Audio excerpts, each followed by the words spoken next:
Some people were wondering what I was doing with the sheds from outside. Well, let's come back here and take a look at this.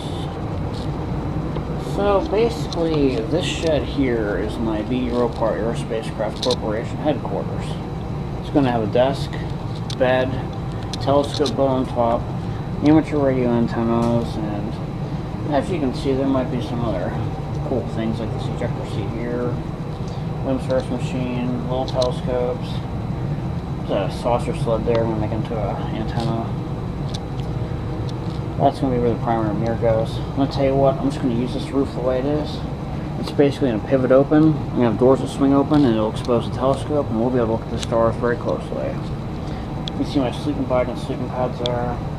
And basically I have to build a studded frame. It's also going to have a bathroom in here too, so stay tuned for that. Let's go over here and check out this other one. This other one over here is going to be my signal tower and my pump house for my farm and fish hatchery. Pond I'm building out there. You can see we got some stuff there started and ready to go. This one's going to have 2 stories, basically a basement with a filter.